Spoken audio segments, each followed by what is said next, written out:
Hello, college sports fans across the great state of Michigan and beyond. You are listening to the Union of the State podcast, the only podcast delivering fan-driven insights into the hottest rivalry in college sports, the Michigan Wolverines and the Michigan State Spartans. I'm Chicago Joe. I'm joined alongside my cousin good guy Rick. He's representing the Spartans, and I'm representing the Wolverines. This is episode 20. And it is championship week, Rick. The Big Ten tournament bracket is set. And in Indianapolis, Indiana, 14 teams of the Big Ten are going to face off. Only one will emerge victorious. So here we are, Rick. We've made it. Both of our teams slotted in about where they were during our last podcast, right in the middle of the pack.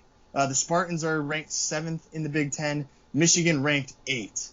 We both predicted at the conclusion of the last podcast, for those last two games, how would our teams do? And we both ended up splitting those final two games, going 1-1. You guys lost to Ohio State. Michigan beat Ohio State. And so I'm willing to sort of forgive the lackluster performance on senior night that the Wolverines had against the Hawkeyes. But we'll get into that here in a sec.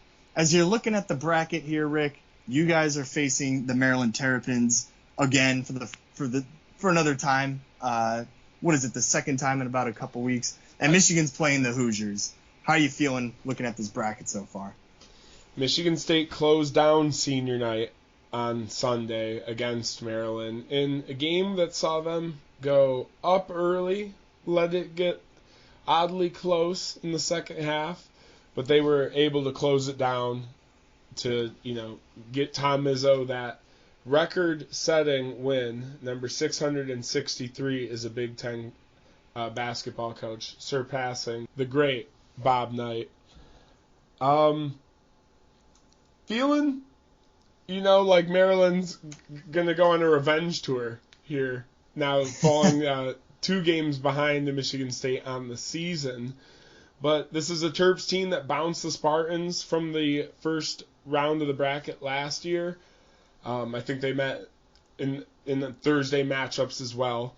So, still a revenge inkling there for Michigan State to come back and send the Terps pack in the first, I should say opening matches, not counting the Wednesday games going on. So, could be worse going into this 2022 Big Ten tournament here. Rutgers ultimately making the most moves since last time we talked, getting all the way up to the double bye. Yeah, we were literally recording the last podcast in the middle of that game. Rutgers was losing the whole time, and as soon as we logged off, I turned the game on, and Indiana that's kind of how they've been all year. They haven't been able to close out anything, and Trace they give Jackson Rutgers Davis the win. Is great, but yeah, they have problems outside of their power forward. It was a fun game, and I actually work with a couple people that went to Indiana, and, they told me basically what we've all seen the whole year is just Indiana. They just can't seem to win games, can't seem to close them out, and that's why they're where they're at right now. They're going to come and play Michigan here. I thought for this episode, Rick, and we talked about it beforehand here, we'd like to just sort of give, a readout of where we think this is going to go, this Big Ten tournament. And then we'll have another episode next week, right after Selection Sunday. We'll be able to break down where both of our teams are placed. I think we're both fairly confident that the Wolverines and the Spartans are going to make it to the big dance. They're going to get the invite, but how long will they be out on the dance floor? Or will they go home early because they drank too much? So we'll have to see what happens there. And before we get into all that coverage, just wanted to start off first with a conversation about the Michigan versus Ohio State game. You mentioned it. It was their senior night, or I guess in this case it was senior day. And Michigan, just a couple hours before tip-off, they didn't have that big bad man in the middle, Hunter Dickinson, who went crazy against Michigan State both times and has been having a great year overall. He had a stomach flu. And instead of having the Jordan flu game, he was out. And so Michigan still, kind of looking for another big win to add to their resume, was kind of, they were left with nothing, essentially, just the rest of their team and I've talked about it on this podcast before, the rest of the team isn't really much to talk about. Dickinson is sort of the feature player. He's the highlight reel, and he's the guy that gives Michigan a chance in just about every game they play. And he wasn't there, Rick, but Michigan able to pull it off after a pretty bad first half. They came out, played amazing defense, very similar to what I saw against the Spartans. They weren't allowing Ohio State to get anything easy. A lot of blocks, a lot of great help on the defensive side. And then finally the shots started falling, and they were able to sort of grit that one out. Kind of a tough loss for Ohio State. They finished the year on a very bad streak. They lost to Nebraska. They lost to us, obviously. And I'm drawing a blank on the other teams that they've been losing to. They had another bad loss. Yeah, they lost to Maryland, too. So they've ended the year on a pretty poor stretch. And I think losing to your rivals at home on senior day, also a very, very bad taste in their mouth as they head into the tournament here. Just to add a little hot take to that too, or first I'll give you props. Yeah, big time win, especially with when you factor Hunter Dickinson's out. Huge win, big time win if you're assuming he's playing. And then Ohio State taking a lot of player awards at the end of the season, and I think one Bryce McGowan getting kind of snubbed from Nebraska there, especially after they, beat Ohio State head to head in the following, or in the week leading up to the end of the season. Bryce McGowan's really, I thought, was the clear-cut winner for Big Time Freshman of the Year, but that goes, to an Ohio State player. As well as the rest of, Johnny Davis getting Player of the Year. So huge win for Michigan, considering they're going up against three people that received at least, if not bona fide Player of the Year awards, first team nominations as well.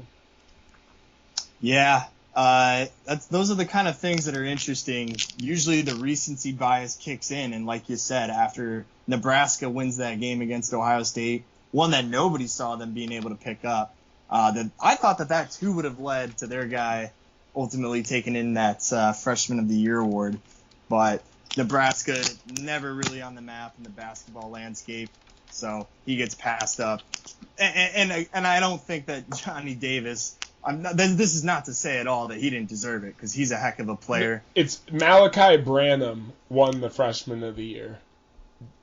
Or I'm confusing it, because Johnny Davis gets the Player of the Year for the Big Ten. Correct, yeah, and I think he's a sophomore. But Freshman of the Year goes to Malachi Branham, who, from a stat standpoint, is behind Bryce McGowan's. And then, when you factor in Nebraska won, we joked about them not winning a ranked match since 2019, and here they are winning 2 basketball games against big-time ranked opponents as they stun Wisconsin.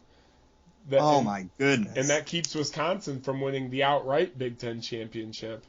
Now they're splitting it with the Fighting Illini. They're ranked number 2 for the tournament. But that's the Big Ten. That's the Big Ten this year. We talked about the craziness, and you just knew it was going to come down, but you'd have to imagine, even Michigan and Michigan State, if you were in a situation, you have Nebraska get this win, and Big Ten championship outright, you'd think they'd close it down. I'm sure Wisconsin thought the same. Just spoiling all over the place. That's the fun there. Big Ten has been a toss-up, and so with that being said, we're going to try to accurately predict every single game here in the Big Ten tournament, even though we all know it could just go any way, and that includes for our teams as well. So if our teams do end up making it, going down the distance here, we'll likely bring a quick intermediate episode for everybody just to talk about that game. But as I said before we got on the show here, Rick, we've already talked about Michigan State. They played very recently, but still lots of games to come here. So do you want to lead us off then? The first game is going to be tomorrow night, 6 p.m. Eastern, Nebraska Northwestern. Go ahead and lead it off, Rick. Yeah, let's try and predict the chaos a little bit here, Chicago Joe. So looking I'm at ready. the bracket, and I think maybe a little spoiler there as I'm coming off, hyping up Bryce McGowan's. How can you not take Nebraska at the 13 seed? Wins over Wisconsin, Penn State, and Ohio State in the last week after going virtually winless throughout the Big Ten season. Little shocking to me. So I'm going to have to take Nebraska in that opening match. I'm going to take the hot hand, too, with Nebraska. You basically said everything I wanted to. They really surprised me in the last couple weeks of the season. But that's sort of what matters the most in college basketball is just getting hot at the right time. And they are doing that, and they did take down a couple nice teams. So I'm gonna keep them on the hot hand here. Northwestern, I live in Chicago. I love Northwestern. But the Wild Kitties, what? Bo Buoy. Bo Buoy! Sounds like what they say at all the golf tournaments. Baba Booey. But yeah, I'm not picking the Wild Kitties on anything here. Love the school, but they have nothing. So that game is really not going to be too much fun to watch. It would, unless it's a close game. So I'm going to go with Nebraska. They're going to stay hot, and they're going to earn themselves another game before their season ends. Well, take us into that next game now. Minnesota versus Penn State. What you thinking? So Michigan actually lost to Minnesota this year, which was at the very beginning of Big Ten play, and that really was when it started to set in for me that this Michigan team is not who we thought they were going to be, not deserving of all of the early preseason rankings, and Penn State is kind of a gritty team as well. So I'm going to go with Penn State, yeah, because they still always find a way to play good defense. And I don't think Minnesota is going to be able to really get past that. This is a Penn State team, does present problems, but they're usually most dangerous at home. Michigan handled Penn State pretty well this year. So I guess I'm going to have to pick Penn State just because I'm mad at Minnesota for knocking off Michigan way back then. But that's what I'm going to take here. I'm going to go with the Nittany Lions. Though I think Minnesota's coach is ultimately going to help move this program back into the right direction. They're coming off some, disappointing years at the end of Rich Pitino's tenure there. So I don't think they'll have enough against a PSU team with John Harrar at center, kind of leading them with some other good shooters around. So let's take Penn State as we go to Indiana, Michigan. And I'll give you my quick pick before I turn the mic over to you. I'm picking Michigan because I assume Hunter Dickinson's back. I do think Trace Jackson Davis is a stud, but Diabate will be there to ultimately help keep him under wraps. He'll get his 10-plus points, but ultimately I think this will be a Michigan W. Chicago, Joe, get down into the nitty-gritty there a little bit with why you think the Michigan Wolverines will move on. So I'm definitely going to pick Michigan as well here. I don't think that's any surprise. Michigan beat Indiana earlier in the year, back in January, in Assembly Hall, which is always a tough court to win on. They beat Indiana 80-62. Dickinson had 25 points. No surprise there. He's kind of been doing that to every team in the Big Ten.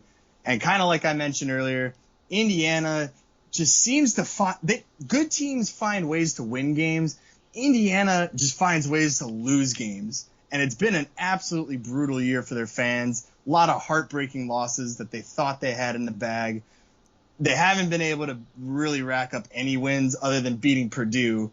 Purdue's actually only lost games this year in the Big Ten to just other bad, Big Ten teams, including ours. So I'm going to go against Indiana here and pick Michigan. There is a little bit of a home court advantage here, Rick, because it's in Indianapolis. I don't think that's going to happen. It's a storied program, too. They travel. They do. They're a basketball school, no doubt about it. They'll have more fans likely than Michigan. But just because of that earlier game and with the fact that Dickinson's coming back, I know he really wanted to stick it to Ohio State. He likes to play well in those big matchups against rivals. This could be a good game for him to sort of show that, I'm not going anywhere. He's going to keep doing what they do.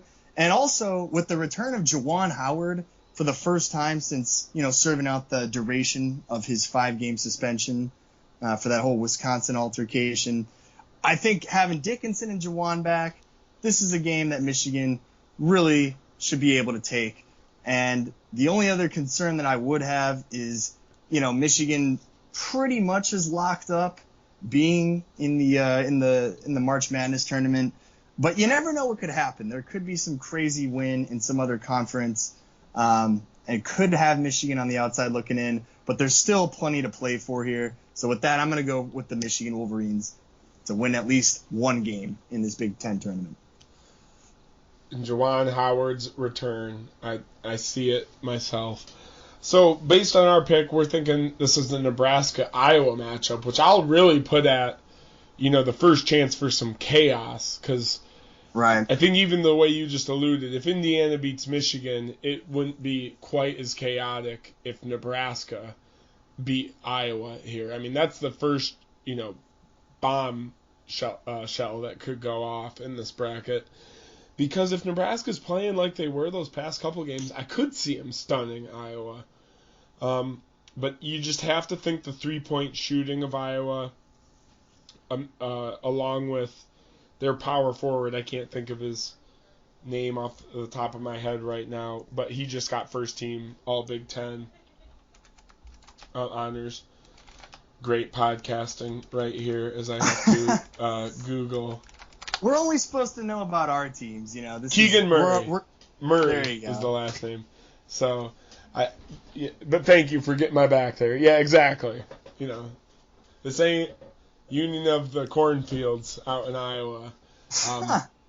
But, so, I'm picking Iowa to beat Nebraska, but that'll be the first one that you'll see me really cheering for another Big Ten team. I'll be really rooting for Nebraska against Iowa there.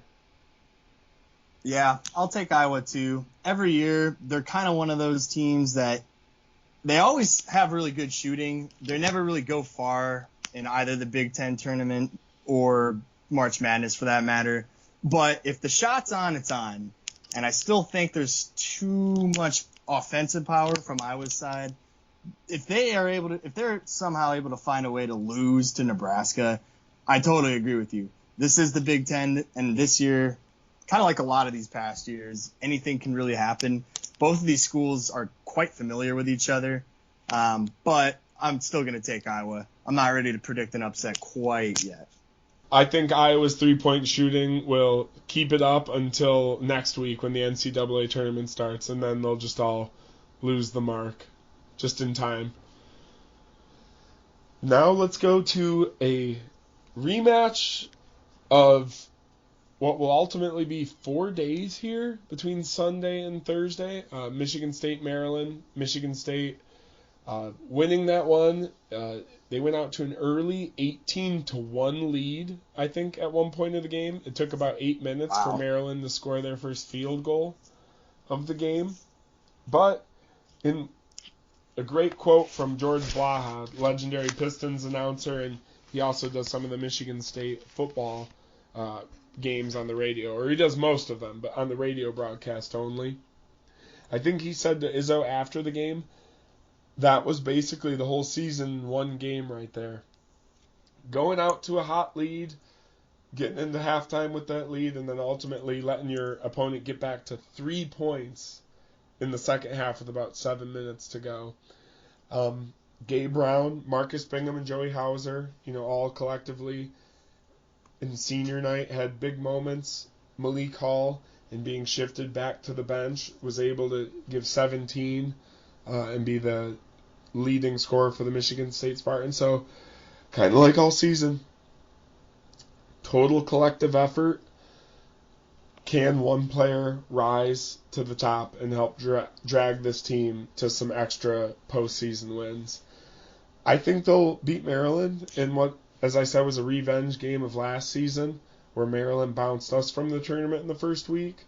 So I'm picking the Michigan State Spartans to do it. I don't think it's going to be pretty.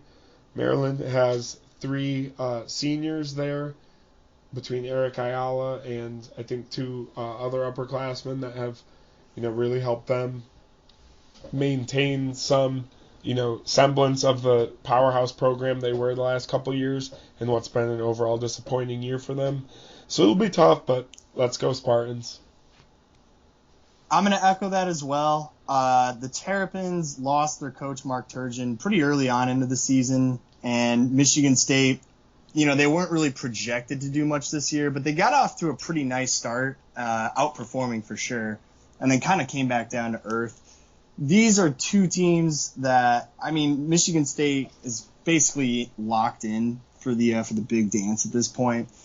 The only thing I would just say is it's Tom Izzo in March, and you really can't bet against that. So that's why I'm definitely going to go with Michigan State, even though in college, if you play a team, for another time this close, within a span of basically 4 days, it's interesting because these teams just played against each other. They know a lot about each other's style, and they know what went right and went wrong based on basically just what happened a couple days ago. So I can guarantee you that Maryland is certainly looking for that revenge. I don't think it's going to be enough, but if they get hot shooting, which that has always been the case with them, Ayala especially, he's been playing for Maryland, which feels like forever. He is a thorn in everybody's side, and if he starts getting hot, that could spell trouble for both teams, or for Michigan State. But Definitely going to not bet against Izzo in March, so I'm going to go with Michigan State here as well, brother. And now at the bottom of that Thursday matchup, or the late Thursday matchup, I should say, we're predicting Penn State against Ohio State. And kind of with all the postseason accolades that being tossed to Ohio State, it's hard to pick against them. They have also, as we're echoing a lot of sentiments for our Big Ten teams and beyond, a little disappointing from an Ohio State team that at one point was thought to be contending for this regular season Big Ten championship. But going to have to take them against Penn State that, like you said, gritty. John Harrar leading them at center can, be a problem for some teams, but just too much offensive firepower between Johnny Davis and Brown and Liddell at OSU. I'm gonna pick OSU as well here. You mentioned Malachi Branham. He's a sensational freshman. I saw it against Michigan. He absolutely can cause some problems off the ball. And I still think that Ohio State has good team composition. Arns, who's I believe the brother of some the other Arns that used to play for you guys. He can get hot. It is indeed. He indeed. can shoot that ball. Yeah. So he can shoot the ball. They still have E.J. Liddell, who's been a great player for Ohio State for as long as he's been there. They're going to need to rely on his senior leadership throughout this tournament. They're certainly not playing well when it matters most, but projecting them to lose against either Penn State or Minnesota is still not a very good bet. And so I'm going to give Ohio State this one because their composition, their team is built well. Let's see if they can figure it out for the rest of the tournament. They should definitely still win the first game of the Big Ten tournament. Yep. So with that, we'll lead into the third round, heading into Friday here.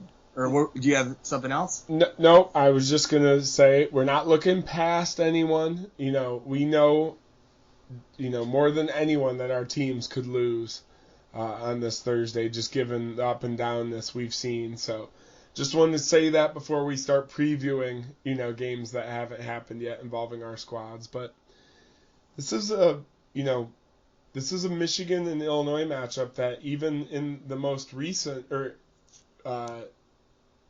rematch, that in their most recent matchup here, we saw it go down to, I think, the 2-minute mark before Illinois started to pull away when the free throws started to really take over. And it was a college game where you saw, I think, collectively over 170 points scored. So, this is a heavyweight matchup if we get to see Michigan and Illinois for a third time.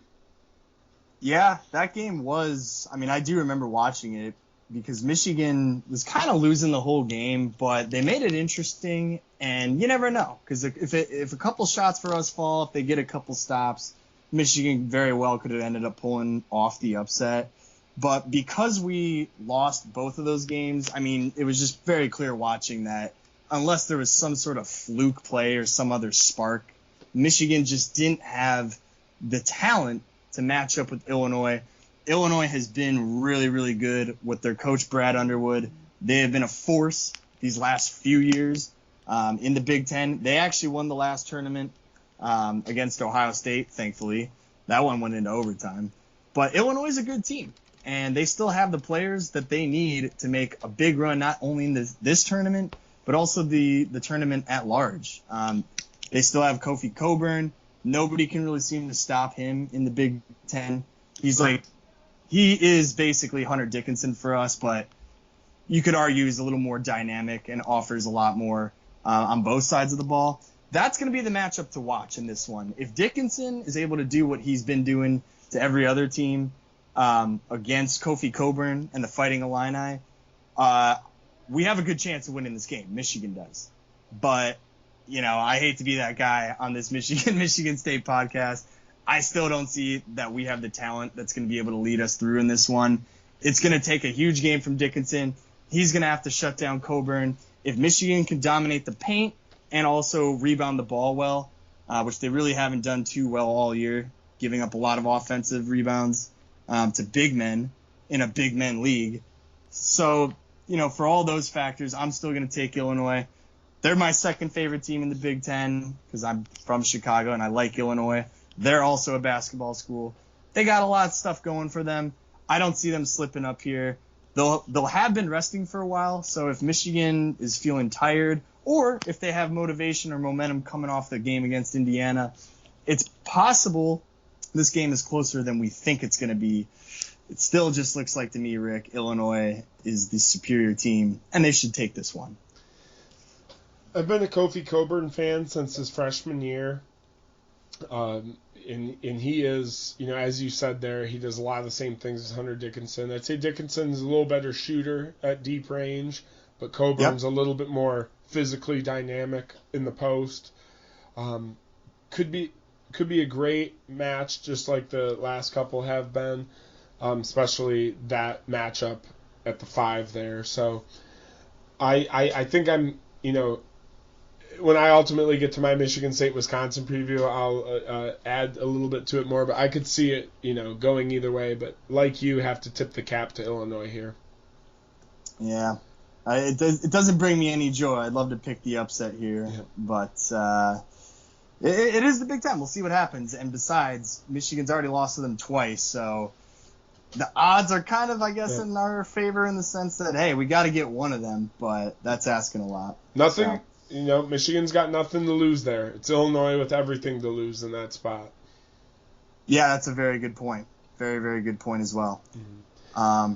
But we can move on to the next one then. Rutgers somehow scoring the double bye, even though in Lunardi and DeCourcy's bracket projections, Rutgers is one of the last teams that's going to make it into the March Madness tournament, which is interesting because they have the number 4 seed here in the Big Ten.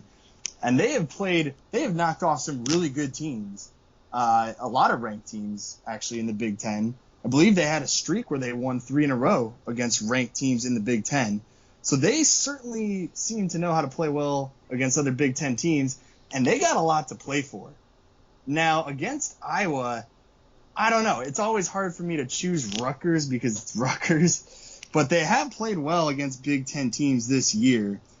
But I'm still going to go with Iowa, actually, because I don't – do I mean that? I don't know. This is a tough one for me. I'm actually going to defer to you here and see what you have to say. As you can tell, I'm on the fence because Rutgers has played well against the Big Ten, and they still they're on the fence. So if they lose, it is conceivable that somehow they get passed up to go to the big dance here. And not to harp on it too long, but I get what you're saying. I feel like if Iowa makes it past Nebraska, I don't like them against Rutgers there. I feel like, that is going to be, or if Nebraska, especially if Nebraska gives them a tough matchup, but because that's a hard one too, there for Iowa, possibly getting a very hot team off the bat and then going to another hot team where I think in the last podcast Rutgers was tied with Michigan and Michigan State right around the 6, 7, 8 line, and they controlled their destiny, won both matchups, and then watched Ohio State drop one to Michigan that people didn't expect. It was probably the difference of, and then Iowa losing 2 there. I mean, yeah, that was just a lot of shuffling Rutgers did there towards the end. Give me Ron Harper Jr. He's one of my favorite players in the Big Ten. That's not on my team, of course. So I'm gonna pick Rutgers in this game, and that's really just to throw some shade at Iowa. Okay.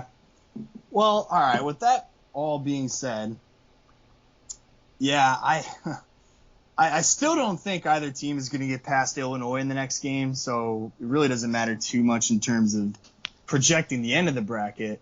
If Iowa beats Nebraska, I'm going to actually still pick Iowa to beat Rutgers, but I'm not really confident about that pick, and I'm still very wishy-washy on it. Rutgers is still just a very hard team to pick, no matter what they're doing. Geo Baker, Ron Harper Jr. I mean, they don't have and then they do have some athletic big man, but small ball, which is really not Iowa's, bread and butter to go up against. Iowa really needs, kind of that big in the middle to help their 3-ball shooting go, and Rutgers will not be playing them in the post there. Yeah. Well, for the sake of debate on this show, I'm going to go with Iowa. I like it. You'll take Rutgers. Yeah. But that one should be a very competitive game. Let's hope it's Nebraska just cruising through both of those wins. Wow. Well, then if that happens, then, yeah, throw everything I just said out the window about Iowa. Because if that happens, then I look like a real idiot. Just for fun. I want Nebraska to win the whole tournament, basically. Okay. Let's just get into besides Michigan State, but they're going to have to go past Wisconsin. Wisconsin was kind of the dark horse all year in the Big Ten. They were projected to win, to be in 10th place in this division, the 10th place in the Big Ten, and they just blew their chance at an outright title of the Big Ten. Brad Davison is, as much as I dislike him, he is a very strong player. He provides senior leadership for this team. Wisconsin is well balanced, but they suffered a critical loss against Nebraska. They lost Johnny Davis, the Big Ten Player of the Year, to a flagrant foul at the very end of that Nebraska game that they lose. That's a tough one to discuss. Rick, what do you think the impact of that? And we don't know how long that Johnny Davis is going to be out, but I'm not feeling very confident about Wisconsin against anybody if they don't have him. So I'll defer to you. This is your team that's playing him. Considering they have the double bye, I think he alluded to, yes, I'll be ready to go. But, ultimately, when the day comes to it, that's where that'll ultimately be assessed. But for all intents and purposes, I'm assuming he's playing. This is a Wisconsin team that's either going to beat Michigan by 10, and it's not going to be close. Pardon me. This is a Wisconsin team that's going to beat Michigan State by 10, and it's not really going to be close throughout the whole game.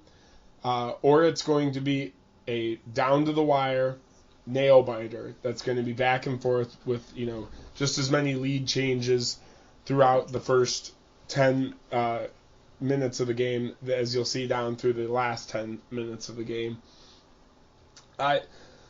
One of Michigan State's bad losses on the year, in my book, is to Wisconsin at home. We beat them in Madison, and they beat us at the Breslin. It was a game that seemed very winnable while it was, being played there. And it just ended up that nobody wanted to take those shots, and a lot of poor possessions. As, even the Michigan State basketball you've seen, just one guy going out into IZZO because he can't, get something ultimately going there.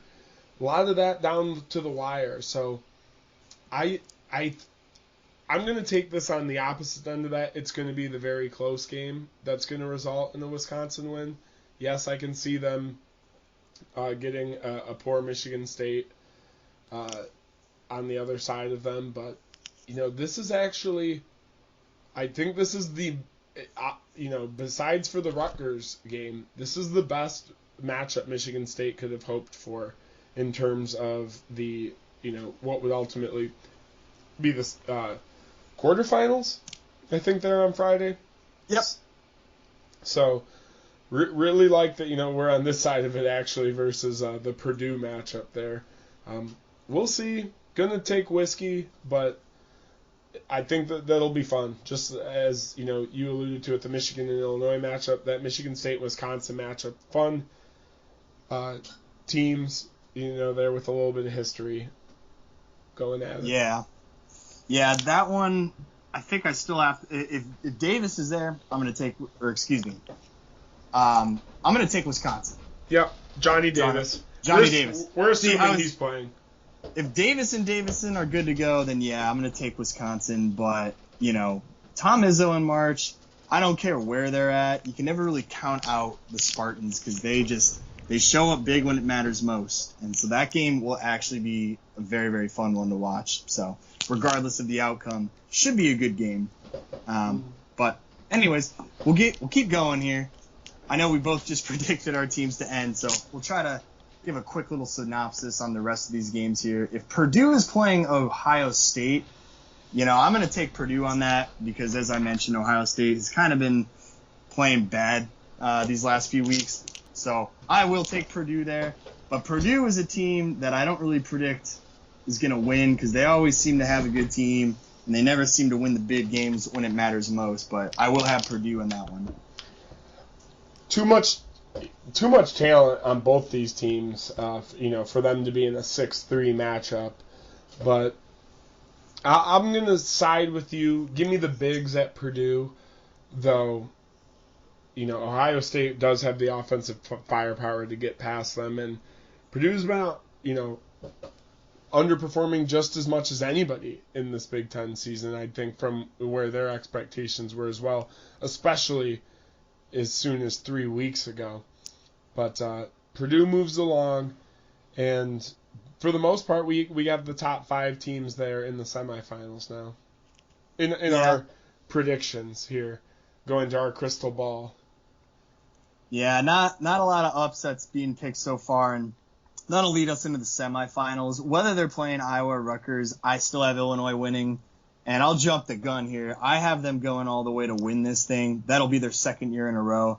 Illinois just got way too much talent. And they have been in these situations before. Like I said, they won last year. I know they got upset by Loyola in the tournament last year. But I actually had Illinois in my bracket going all the way, and I know a lot of people did.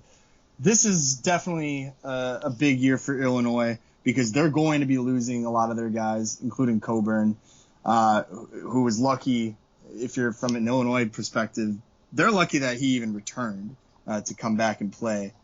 So this year it's all on the table for Illinois. They really gotta show that they can make some strong advancements in the tournament. I'm gonna take them winning either. I have them playing Iowa, but we'll see. We'll see what happens. I think they're a very strong team. They got a lot of talent. So go. Oski Wawa, I guess, in this case. I see Illinois getting to that finals matchup against either Iowa or Rutgers. It'll be close, but I think, Kofi Coburn will keep the ball rolling there. Cool. And then we'll have Purdue versus Wisco. That's another great matchup. And even if they're playing Michigan State, I like that one a lot too. But I'm going to go, just based on Wisconsin-Purdue, assuming Davis is healthy. See, that's a tough one because Purdue is so big and physical down low. Wisconsin, they're a lot faster and they play a little bit smaller. So that will be an interesting sort of matchup just based on the styles that both of those teams play. I'm going to go with Wisco in that one. and that'll set up the Illinois-Wisco final. And the reason I'm going to take Wisco, assuming that Davis is there, is because they have just played amazing all year long, and I still always have doubts picking Purdue because they just don't ever seem to put it together. They always have a lot of nice pieces and a lot of talent. But I'm going to take Wisco on that one. I'm going to take Wisconsin as well. I just think they'll have enough athleticism to compete with the bigs at Purdue, along with the upper tier shooting from, Johnny Davis there. So give me Wisconsin, and, just to go against you, I think I got to pick against Illinois in the championship there. So you're going to go with Wisco to clear it off then? I think so. I think ultimately maybe the disrespect that they were slapped with from Nebraska will help them right the ship and, play the more sound basketball as we get into a, 3-game in as many days tournament here. So not to say that I think they'll go further than Illinois in the March Madness bracket, but I think they're more equipped for the back-to-back games in this instance than Kofi Cockburn is, I think. It's interesting because Illinois won by 13 against Wisconsin the time they played this year. It was in Assembly Hall, the Assembly Hall in Illinois, of course, or in Champaign. So there could have been a home court advantage going on there. I mean, I love when Wisconsin plays Illinois because Wisconsin hates people from Illinois, and vice versa, across multiple sports. It's like the Michigan-Ohio thing, I think. It is, because these two states, there's no love lost. And it's going to be a great matchup. This is sort of the flagship matchup this year, in my opinion, of the Big Ten. Lots to cheer for on both sides. Really, two great teams, and two teams that have had great seasons. I am still going to pick Illinois because I think that they have more experience in recent times playing in big games. And I'm going to project them to win back-to-back Big Ten tournament titles. But I think you'll agree with me that this is not one that I can fault you for picking Wisconsin, and I'm sure you can't fault me for picking the hometown boys. Oski, wow, wow! I, too, had Illinois losing in my bracket last year. One of two brackets. My second one had Oklahoma State winning it all. Big Cade Cunningham guy. Go Pistons. But in my main bracket, for the buy-in bracket there, lost with Illinois. So I totally get going with them. That's not why I'm picking against them. I just see a little bit of madness happening, and if I don't pick the upset in the championship there, then it's really not as chaotic as I hoped for. So had to do it. Yeah, it's funny because we keep talking about how unpredictable the Big Ten is this year. I know, and, right? And I mean, we're predicting not a lot of upsets, but again, this is just something that I can only predict based on what I think is going to happen and what would on paper theoretically happen, but that's just not how it's been going all year. Who knows? All these picks and all these, fantasy, projections that we're making right now, it doesn't really have any value if one of these teams gets upset right away. Yep. So anyways, that's why we're going to take it with a grain of salt, right? Exactly. Now, to put that to the side, we just ran through the bracket. That was our gut feeling of it, kind of first pass. Now let's look between the Wednesday games and the Thursday games. If you had to pick one team from those matchups that you honestly in your gut could say could win the whole thing based on just how they're playing or the path ahead of them, which team would you say it would be for your dark horse? Oh, man.